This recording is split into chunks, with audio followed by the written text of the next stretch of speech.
Hello everyone, welcome to my first installment of Gloomhaven Rules Quiz. Gloomhaven is a complex game, lots of rules and lots of corner cases. This video, or this quiz rather, will expose you to some of that, so grab a pen and paper and follow along with the quiz. There won't be too many spoilers as long as you're okay with seeing all the cards from the 6 starter classes as well as prosperity level 1 items. You'll be completely fine. So let's begin. First question. We are looking at Explosive Punch's top action, which allows you to destroy one adjacent obstacle to perform an attack, infuse Earth, and gain 2 experience. What if the player has no adjacent obstacles to destroy? What happens next? Option 1. Earth is infused and experience is gained. Option 2. Experience is gained only if Earth is waning or inert, in which case Earth is infused. Option 3. Earth is not infused and no experience is gained. You can take some time to think about this by pausing the video. Otherwise, I will reveal the answer in 3, 2, 1.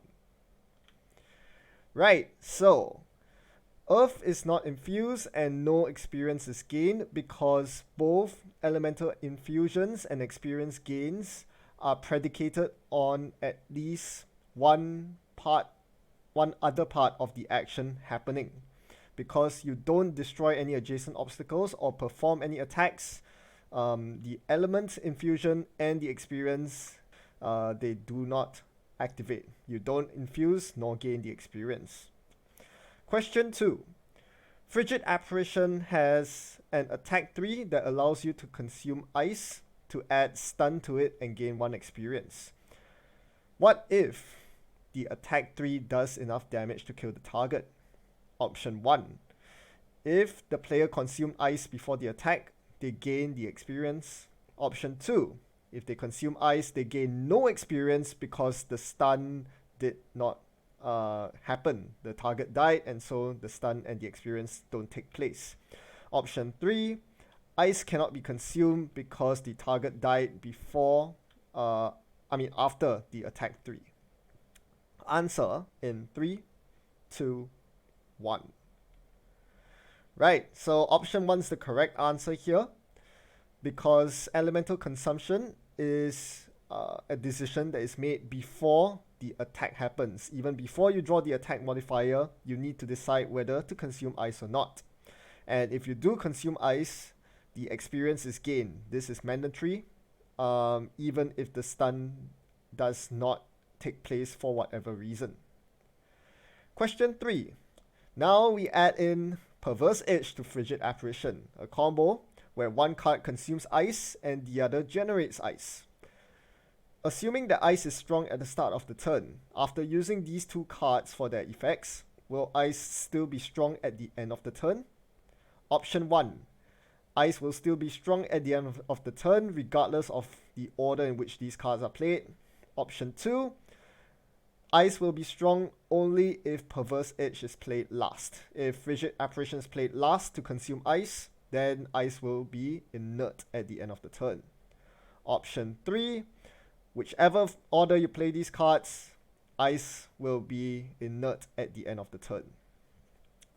Answer in 3, 2, 1. Right, so option 1 is correct.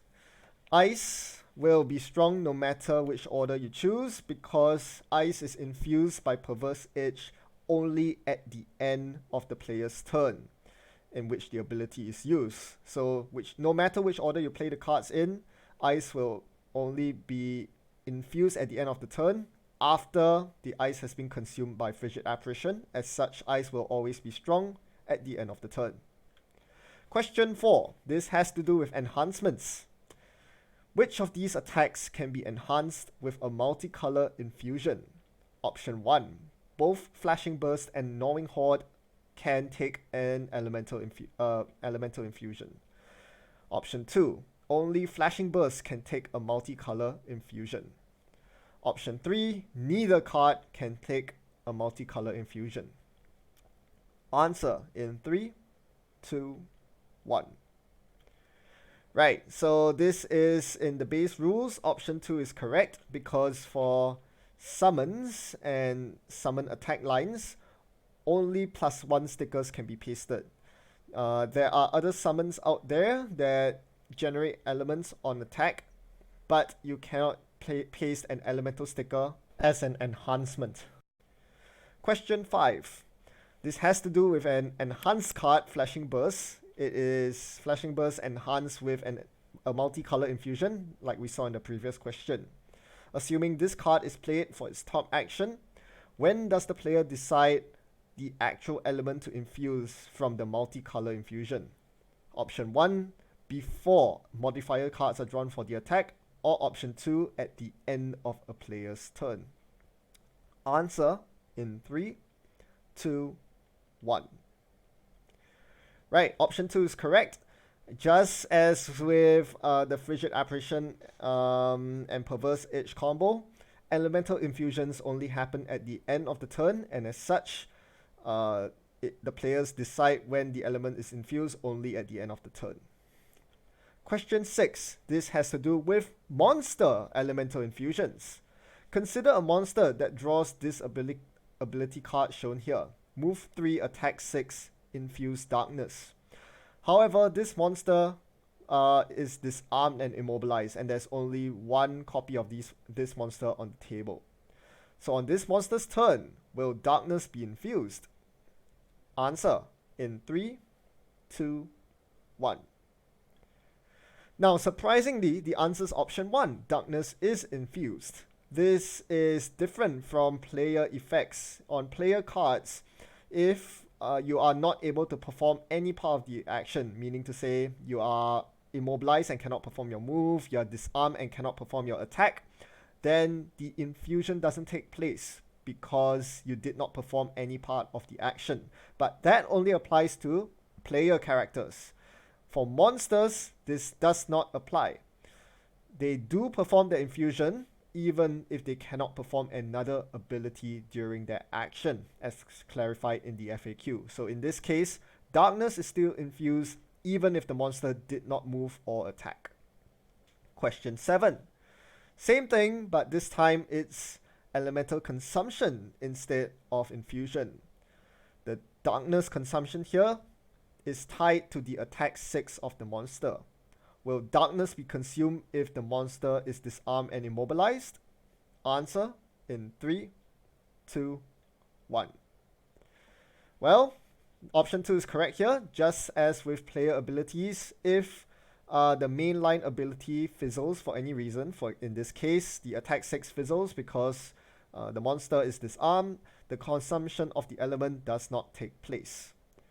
There is an exception, as clarified in the FAQ. If the consumption allows the original ability to take place, like adding range, which puts the attack in range, then the monster can perform the ability and consumes the element to do so.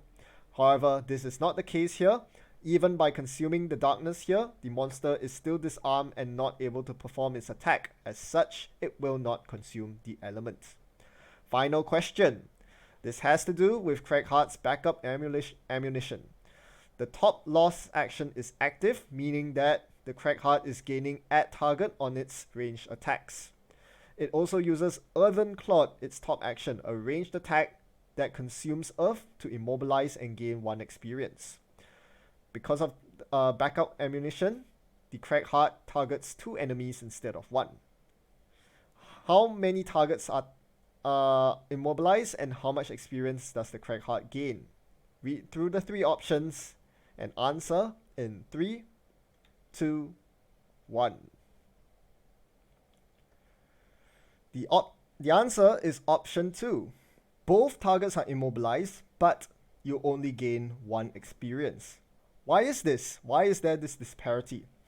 Well, a very straightforward way to resolve this is to simply pretend that the add target from backup ammunition is written as a target 2 on Earthen Clod, and pretend that the elemental consumption does not exist, meaning to say the attack simply immobilizes and gives experience, in which case the attack looks like this.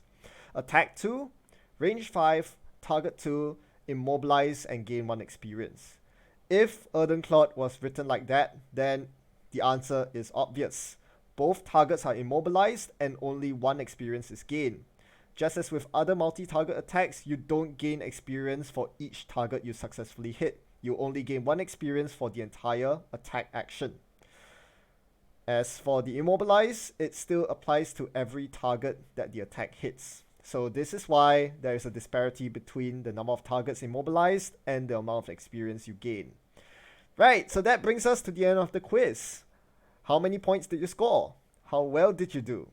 And more importantly, did I mess up the rules myself? Do you think that there's anything in this video that is inaccurate?